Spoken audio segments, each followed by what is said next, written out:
Hello everybody, welcome back to Newcastle Fans TV. It's been a long 2 weeks, but Newcastle are back in action in the Premier League as they take on Bournemouth at St James's Park on Saturday afternoon.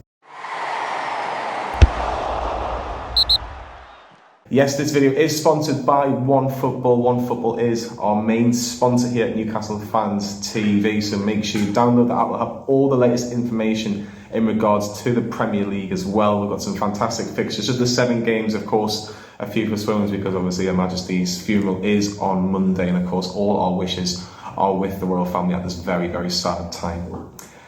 But it is Newcastle versus Bournemouth on Saturday afternoon, and Lee, it seems like a long time since that Crystal Palace 0-0 draw, but Newcastle have the perfect chance to get 3 points against a Bournemouth team. Let's be honest, if we were to choose any team to play before the international break, considering it's been a 2-week break, Bournemouth would certainly be on the top of most people's lists. Yeah, 100%. And Allan came off a Forest win, beating Forest 3-2, but struggled massively having the conceding goals. Mind you, they do look better under Gary O'Neill, but Scott Parker first and foremost got them up. That was his job. Hinted on that, look, he's not getting back, he's finding it hard, and he was given a boot. But look, if you look at the Premier League table and you go for all the clubs in there, your next home game, you need a win. Because let's face it, we do. I know it's been a tough start, and we've had a little bit controversy, so I would say, along the way. Yeah. Bournemouth would be the team you think, yeah, let's play them this weekend. Yeah, certainly, especially at home as well. Pack St James's Park, again, international break on the horizon as well. But in terms of Bournemouth, are you surprised they haven't got a full-time manager in yet? Or do you think they've been waiting for this international break to look at their options and go, right, we're going to go for this guy? Or are you a bit surprised they would have had somebody in by now? Because it seems a long time ago since they lost 9-0 to Liverpool and Scott Parker was relieved of his duties after that game. It is, but how big's the budget? That's the thing, because that's what Scott Parker's complaining about. Whereas you look at the other two promoted sides are splashing the cash, in particular Forest, so they're just beaten. So how big's the budget? Who can they attract? It's, Bournemouth's aim is just to stay up. And if that means, again, even if it was someone, the fans won't like to see it, if it's someone like Sam Allardyce, just to keep them up, that's what they've got to do, to stay up. They do play nice football, but they're conceding a shit ton of goals, and that unfortunately will get you relegated. It'll be interesting to see who they go for. Again, Sam Allardyce could be someone that you'd argue, look at his record, he's only been relegated once in the Premier League with West Bromwich Albion. Sean Dyche is out with work at the minute. He would be a good man. I think he'll certainly be back in football management this season. Will it be with Bournemouth? Tell us in the comments below. But who is the biggest threat? I'm thinking straight away Dominic Solanke is the man that you go, he's the one that could keep Bournemouth up. And let's be honest, if he can do a bit like a Mitrovic this season and score a certain amount of goals, it might be enough for Bournemouth to stay in the Premier League. I think if David Brooks can also get himself back fit, because obviously he's just been back with cancer, I think he'll be a big player for them. So hopefully he gets fully speed recovery. I think he's almost there now, isn't he? So he'll be a big player for them. Look, I haven't seen Bournemouth live yet this season. I've only seen him on highlights, so I can't really judge too much yet. But when I look at the squad, it's very much a championship squad, to be honest with you. If you compare the other two that came up with them, they've got better squad. So it's going to be a tough season, I feel, for Bournemouth. And then they need to stop shipping goals. They need to score goals as well. Yeah, and when you look at it from a Newcastle point of view, Newcastle didn't score against the Crystal Palace side, who, when you look on balance, Newcastle certainly had the lion's share of chances, and look for another day, they would have had a goal through VAR being on it. Well, the guys controlling VAR, not VAR itself. You take the VAR away for a second, we should still be winning that game. 100%.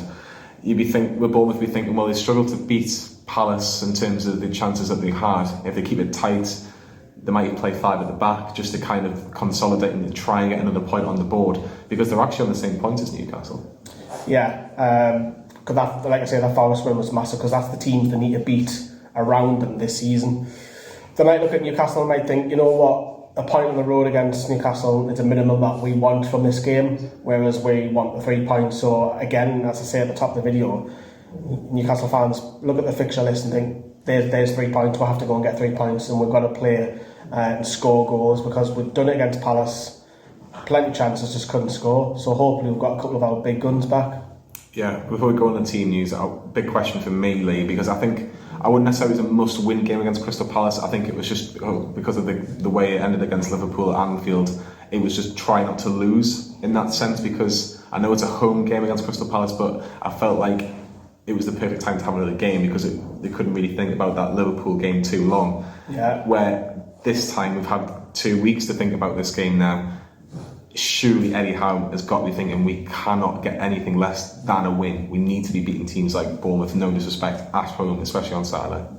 Against his former side, of course. A lot of good memories down there, hasn't he? But got to be 3 points. It has to be 3 points before the ball's kicked. Obviously, a lot can happen in 90 minutes. We can go down 10 men, a penalty, VR. Loads of decisions could happen during the game. But before the ball's kicked, Newcastle have to get 3 points. We have had a couple of snippets that Allan Saint-Maximin's not expected to start on Saturday. There's a chance he could be in the squad, but he's not expected to start. You would still want him on the bench though, as even if you said to Allan Saint-Maximin, can you give me 20 minutes potentially if, as a say it's still 0-0 or God forbid Newcastle are losing, because you still got 2 more weeks to recover. It's not like we've got another game on the Wednesday or the Saturday. What do I always say about our bench? It's not strong enough. You look at your bench, you need a game changer. Who we got at the minute? Game changers at the minute, I think you'd probably argue the only one of real note, Elliot Anderson, because he's started pretty well this You've got the 3 substitutes that always happen is Sean Longstaff if he's not starting. Jacob Murphy is the other one. Those 2, but Jacob Murphy is not the answer. So if ASM is on the bench, it's a great weapon to bring off, and hopefully Bruno can make it. Yeah, I think that's the big thing for me. I think out of the 2, I'd rather, if I was only guaranteed one to be fit, I'd rather Bruno Guimaraes, because I think the whole stadium just gets a boost when he's playing. There's nothing to disrespect Sean Longstaff. It's just Bruno Guimaraes is such a quality player, and it's almost Bruno ball if he's playing, especially at St James's Park. We've seen that against Nottingham Forest. It's going to be a similar sort of game, in my opinion, against Bournemouth. So, how key could it be if Bruno Guimaraes is playing? Because we have seen a couple of pictures where he's been training. I know he hasn't been in the recent ones, but again, nothing. Even if he's off the bench, again, it's a boost in it. He comes off the bench for 20 minutes and there's a double substitution, that'll place it just go mental. I'm alright with Ryan Fraser starting because again it's against his former side. We've got a lot of former Bournemouth connections. I think he could do a job quite easily. So I'm alright with Fraser starting if ASM's on the bench. The other man that hasn't been mentioned is Callum Wilson. Now, this was the game that I think Eddie Howe would have gone, you need to be back for that game. Yeah. West Ham was always kind of like, well, if you're on the bench, that would be a bonus, but we're kind of not expecting it. I think this is the game you would expect Callum Wilson to be again, possibly on the bench. If you have ASM, Bruno and Callum Wilson on the bench, yes, please, as a minimum, it just means that bench is a lot stronger, because you look at, obviously we might do a separate video on like a 25-man squad and what that actually means, but in terms of that bench being a bit stronger, even if them 3 were playing, it just means the 3 players that we have seen play go, well, I don't mind bringing X on the pitch or another player on the pitch. Our first 11 is right up there for the top 10, without a shadow of a doubt. There's always been questions raised, what if Wilson's injured? We said it all summer now, we've got Isaac in, so if he starts, and Eddie Howe's hinted that you might even play 2 of them. Don't think it'll happen this weekend, but in the future, it could be a change of a tweak. I think it's better that we've got a better... I don't think the squad's full capabilities, but I think having an option up top, and maybe if you need to rotate, because Fraser isn't a bad option if he was on the bench either. I think he's probably the best of the wingers. Miggy's in good form as well. Is it a big game for Miggy and Ryan Fraser? Because let's be honest, I think we still expect them to start. It's one or the other, isn't it? On the weekend, and I think for me, they both need to shine. They both need to look at and go, well, this is a good chance to really try and get assists and goals on the score, on their own name, basically, because. Miggy needs goals more than Fraser, because Fraser... I think they both need... I think Fraser delivers more, but in terms when was the last time he got an assist or a goal? What I mean that he's getting more crosses in. His first option is, right, I'm going to look up, I'm going to cross. That's his first thing. Miggy can't even do that because he's got any right foot, so he's got to cut back, but Miggy offers you more in terms of your grafts. We know that's been hard because Fraser does graft, but I think Miggy can pinch the ball back better. I do. I think that's inside of his game, which not many people talk about, which he has improved. If it was a toss of a coin, if they're both fit and they're both on form, I'm picking Fraser every time, unfortunately, even though Miggy is on form at the start of pre-season. It's interesting to get your comments in about that sort of debate as well. But just before we finish things off, Lee, what's your score prediction?